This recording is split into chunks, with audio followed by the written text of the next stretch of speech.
Thank you for joining me for another Quick Hits conversation. I'm Dr. Robyn, also known as Mental MacGyver. I provide luxury level high performance support and coaching to executives, founders, celebrities, and athletes.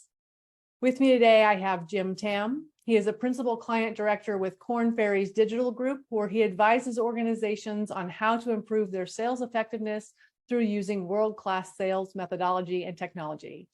I have Brandon Mahoney. He is the co-founder of LaunchPoint Labs, a national venture firm where he is the expert in creating sales departments. He is known as Dr. Startup. And I have Inga Hebdon. She's a leadership and personal impact coach, helping people increase their impact, their ability to lead, their influence, and act strategically. The question I have today, how do you see people for who they really are? Brandon, kick us off. So I don't think there's any real easy answer for this. I think oftentimes it just takes time getting to know somebody. I think people show who they are through their actions more so than their words. So a lot of it's just taking the time and giving them an opportunity to show you who they are more so than you having prejudged them. Yeah, I would agree with that. I think the litmus test that I typically use is how they treat people who can't do anything for them. Or like, how do you treat servers and waiters? That usually shows a person's true colors. That's interesting. They might just have a bad day.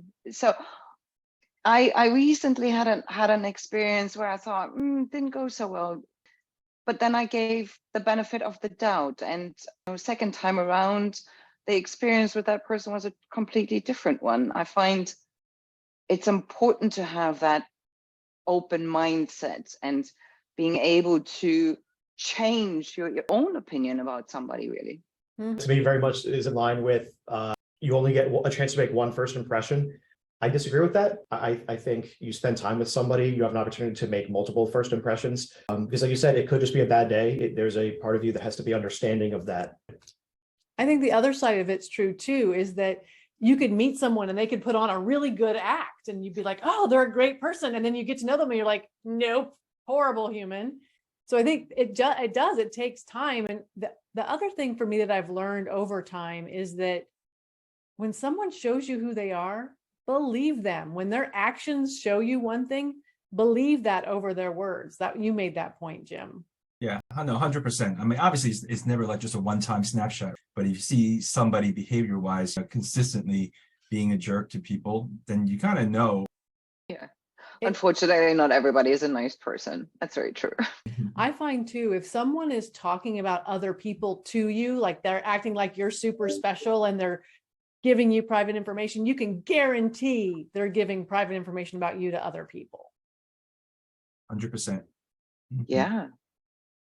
How do you decide, is this person really someone that I'm close to and that we have that kind of relationship and we talk privately? And how do you decide if this is just a person who tries to make people feel special and is actually talking badly about everyone to everyone? I think for me, it depends how interested they are in terms of who I am, but also how much information they share about themselves. It's the ability to create an open, safe space to have a really honest conversation. So it's not sharing the gossip and vulnerabilities of other people. It's really making sure that that individual is saying, well, hang on a minute, this is me, and who are you? And asking me questions and being really interested. If somebody does that, I feel quite safe and quite connected to that individual to then really open up and continue the conversation. And I'm really interested in that. It's interesting. To me, there are just so many variables that come into play there. When I think of the people that I consider my friends who I actually want to spend time and be close with, there have been times when conversation revolves entirely around them.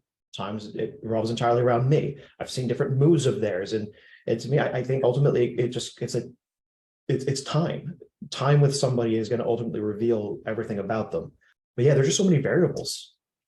I have this contact. I wouldn't call him a friend anymore, but a couple of times he's openly used the N-word in front of me, thinking that it's okay.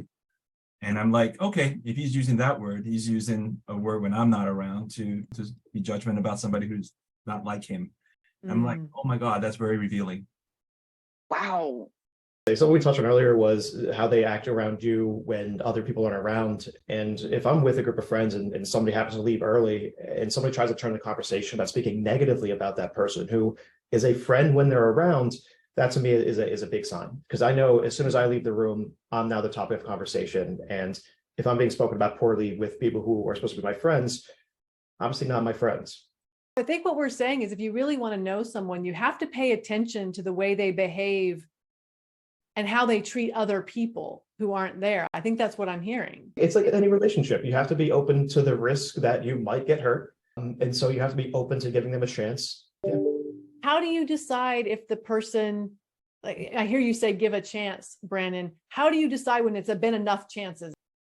How desperate are you for friendship? I'm not sure. I'm not sure. I think everyone has their own capacity and their own limit.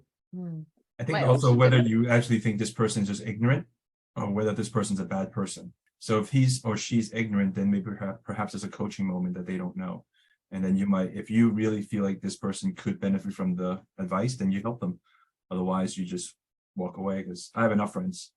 It kind of also depends how close you are to the individual. So if you already have a years of experience with them and a connection, and then you discover, like you, Jim, did with your acquaintance using the N-word, which is something new, you start thinking about it. It's like, yeah, where are other things, right? And then it'll vary. Sometimes there's things when you might decide you cut off people very quickly simply because they're toxic.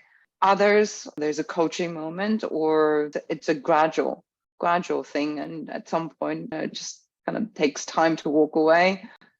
I had someone who used a slur like that in my presence, and I was like, you can't talk like that. That's not okay. And I was like, oh, well, there's nobody here. It doesn't offend anybody. And I'm like, no, it offends me. And I think that they were really shocked that I, as a privileged, blonde, white woman, was like, no, you can't talk like that in front of me. And they tried to argue with me as to why it was okay.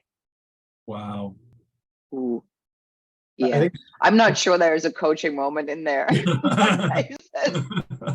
Yeah, that's a whole other quick hits. Right. But that is a case of someone showing you who they are. Colors, exactly true.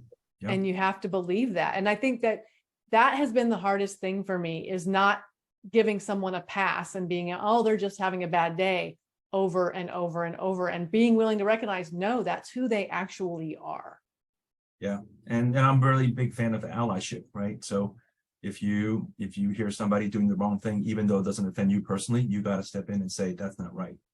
It's surprising that they don't know it's not right when they admitted that they know they shouldn't be saying it, depending on where they are and who they're around. Yeah. They should know better. Very telling situation. I do find that if you're, how would I want to say this? If someone shows you who they are, and to your point, Jim, it's a coaching moment, and you can say, hey, let's have a conversation about this. It can be awkward, and they can feel defensive, and they can be like, push back on you. But if they come back to you later and are like, you know what, you're right, that's a huge win. And so sometimes you have to be willing to do that, even though it's going to be super awkward in the moment. How does that work?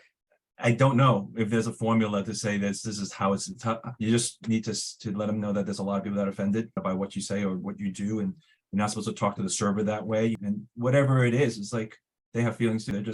You just happen to be born the way you are. You did nothing to earn that. I wasn't actually myself. It was my brother. We were out to dinner with a few friends, and one of our friends decided to call the server by snapping his fingers. Oof. And immediately one of my older brothers was like, no, you don't do, I'm not associating with that. I come here with my family. I don't want to be seen with someone who is doing that. And this individual did not take it well. And this was back when I was maybe 16. I don't think to that extreme, I would say. So I never came across somebody behaving that poorly. I had to protect others when there are a lot of different egos in the room. And it was about making certain individuals shine more than others, and the big egos are stepping in and trying to get into the limelight. That's the kind of situation I had. Thank you so much for having this conversation with me. I appreciate it very much, and I look forward to speaking to each of you again very soon.